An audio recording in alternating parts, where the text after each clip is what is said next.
நான் அவ்வளவு சொல்லியும் நீ என்ன நம்பல, அப்படிதானே? அப்ப உண்மைன்னு எல்லாத்தையும் உன் மண்டல ஏத்தி விட்டுருப்பா. அதான் அதான் நீ இப்படி பேச. கனவு என்னைக்குமே பலிக்காது. எவ்வளவு பணம் செலவானாலும் பரவாயில்ல, எவ்வளவு அவனை ஜெயிச்ச சந்தோஷம் எனக்கு வேணும். அத நீ பாக்கதான் போற. வாங்க சார், ரொம்ப தேவாரம். வீட்டுக்கு போய் தூங்க.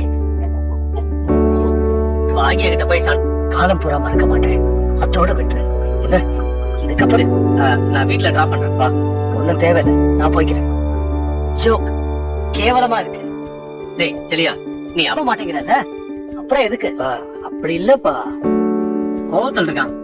கொஞ்ச நேரத்துல சரியாயிடும்.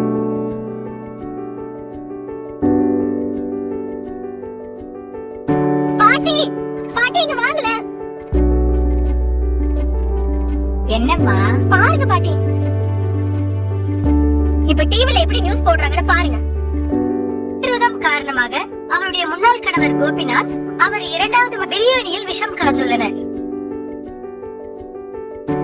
ராதிகாவுமே ஏற்கனவே திருமணமாகி விவாகரத்து பெற்றவரையும் நடக்கும் என்று தெரிவித்துள்ளனர்.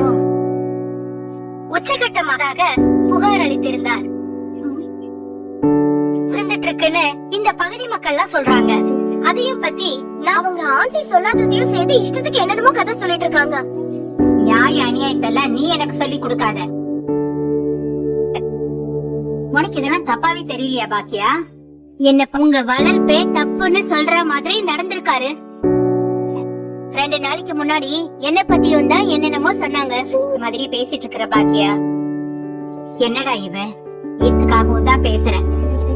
இப்பவே அக்கம் பக்கத்துல இருக்கிறவங்க எல்லாம் மாதிரி எல்லாம் நியூஸ் போடுறாங்க. இதெல்லாம் மாப்பிள்ளை வீட்டுல இருந்து விசாரிப்பாங்க.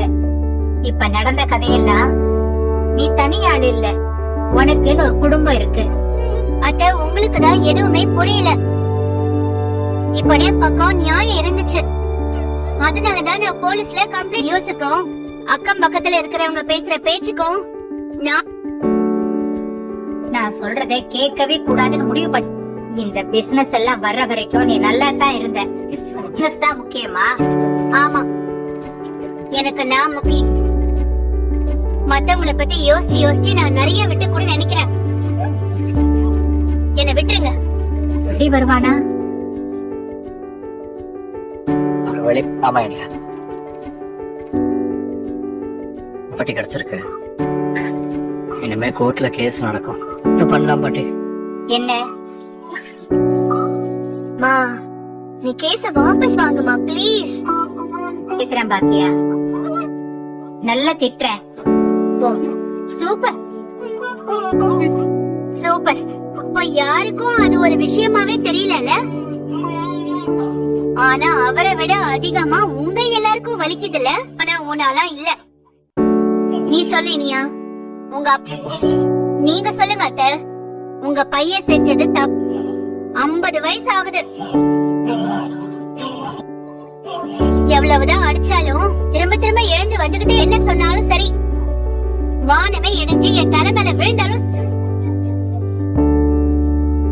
கோபி செஞ்ச தப்பு.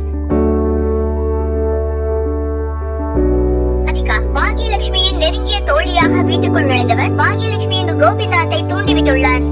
இது விஷயமாக அவரை அவளுக்கு சப்போர்ட் பண்ணிட்டு இருக்கிறேன். நான் இத சும்மா சொந்த பகைக்காக பொதுமக்களின் உயிர் நான் பாக்கிறேன். ஸ்டேஷன் வரைக்கும் போயிட்டு வந்திருக்கீங்க. நான் போய் ஆர்த்தி கரைச்சி எடுத்து வந்துடுறேன். எதுக்கு? ஆமா, வரவேற்பு ஒண்ணுதான் குறைச்சல். பண்ணது இப்ப வந்துடுறேன். ராதிகா, ஏன் இப்படிலாம் ஹார்ஷா பேசுற? அங்க ஸ்டேஷனுக்கு வந்து என்ன பாக்கணும்னு கூட தோணல. இங்க கேட்டீங்களா என் பேச்ச? கேட்கலங்கிற ஒரு கம்ப்ளைண்ட் வேற இல்ல போட்டிருப்பாங்க. உங்க வைஃப்னு சொல்றதுக்கே டார்ச்சரும் கஷ்டமும் தான். அதுக்காக இப்போ அந்த ஆளை பழி அதே மாதிரி உங்களால வாழ முடியாதா? ஏன் இப்படி ஒரு கேள்வி? நான் சொல்லிதான் இவ்ளோ காரியமும் பண்ணிருக்கீங்களா? நாளைக்கு நான் ரோட்ல நடக்க முடியுமா? எவ்வளவு அசிங்கத்தை தான் தூக்கி சுமக்கிறது. நீ கோவப்படாத.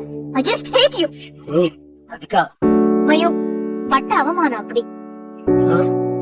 பெருசா போட்டோவை போட்டு பிடிக்காத சிலர் சதி பண்ணிட்டாங்களாம். யார் அந்த சிலரு? இல்ல ராதிகா கோவத்துல நீங்க ஒண்ணும் பெருசா எடுத்துக்காதீங்க. என்ன போக வேண்டாம்னு சொல்றீங்களா?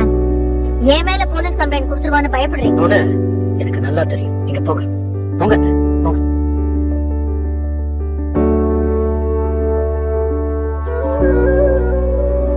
கொஞ்ச நாள் இந்த வீட்டுல நடக்கிறது பாட்டி மட்டும் இல்லக்கா, செடியா இனியா யாருமே திறந்தல.